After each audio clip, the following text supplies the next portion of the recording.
কাৰ্বি আংলঙত পাহাৰীয়া ৰাজনৈতিক দল APHLC আৰু CPIMLৰ দ্বাৰা যুটীয়া সংবাদমেল আয়োজন। APHLCৰ কাৰ্যালয়ত আয়োজন এই সংবাদমেল সম্বোধন APHLCৰ অধ্যক্ষ জনছ ইংটিকাথাৰ আৰু CPIMLৰ নেতা ৰবি কুমাৰ ফাংচু আৰু প্ৰতিমা ইংহিম্পিয়ে সম্বোধন কৰে এই সংবাদমেল।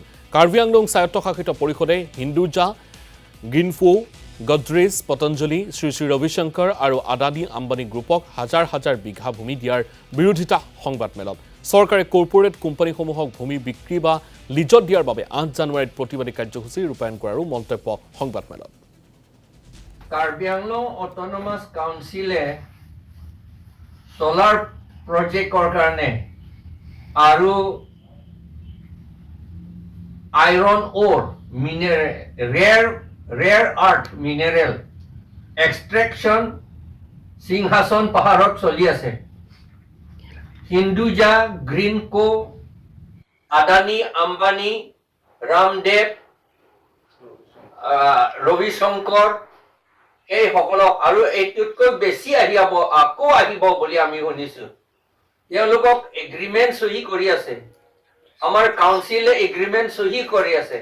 তেওঁলোকে মাত্ৰ ট্ৰাইবেলসকলৰ মাটি বিক্ৰী কৰাতহে আছে তেওঁলোকৰ ধান্দা, এইটো বুলি আমি ভাবিব লাগিব।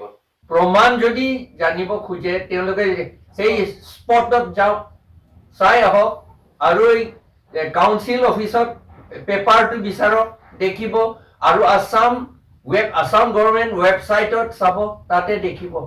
কৰ্পৰেট সকলক মাটি বিক্ৰী কৰা বা এলটমেণ্ট কৰা এইটো বিৰুদ্ধে আমি প্ৰটেষ্ট কৰিবলৈ লৈছো।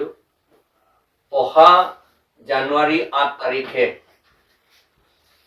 কাৰ্বি ক্লাবৰ পৰা আৰম্ভ কৰি কাউন্সিল গেটলৈ আমি প্ৰচেছন কৰি মেমৰেণ্ডাম ছাবমিট কৰিম।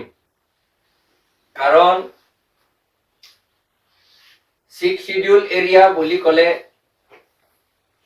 নন ট্ৰাইবেল সকলে মাটি ক্ৰয় কৰিব নোৱাৰে, ল'ব নোৱাৰে।